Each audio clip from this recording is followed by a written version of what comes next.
राधानगरी धरणस्थळी राजर्षी छत्रपती शाहू महाराजांची 151वी जयंती हजारो शाहू भक्तांच्या उपस्थितीत उत्साहात साजरी झाली।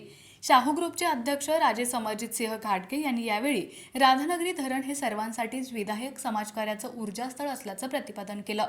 राजर्षी शाहू महाराजांच्या कार्याचं प्रतीक असलेल्या या धरणस्थळी राजे समरजित सिंह घाटगे आणि राजे बँकेच्या अध्यक्षा नवोदिता राजे घाटगे यांच्या हस्ते 12 बलुतेदार जोडप्यांसह धरणातील जलपूजन करण्यात आलं।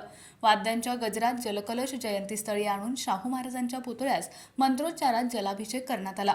राजे समरजित सिंह घाटगे यांनी राधानगरीकरांच्या त्यागामुळेच हे ऐतिहासिक धरण साकारलं आणि संपूर्ण जिल्हा सुजलाम सुफलाम झाल्याचं सांगितलं।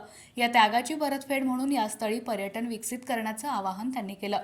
भर पावसातही उत्साहात साजरा झालेल्या या सोहळ्यात निगवेतील शिवछत्रपती मर्दानी आखाड्याच्या पथकाने चित्तथरारक प्रात्यक्षिके सादर करत उपस्थितांची मनं जिंकली। यावेळी समरजित सिंह घाटगे यांनी गतजयंतीवेळी दिलेल्या आमदारकीच्या गुलालाच्या शब्दाची पूर्तता न झाल्याबद्दल प्रांजळपणे माफी मागितली, परंतु आगामी काळात हा शब्द पाळण्यासाठी संघर्ष करण्याची कटिबद्धता त्यांनी व्यक्त केली।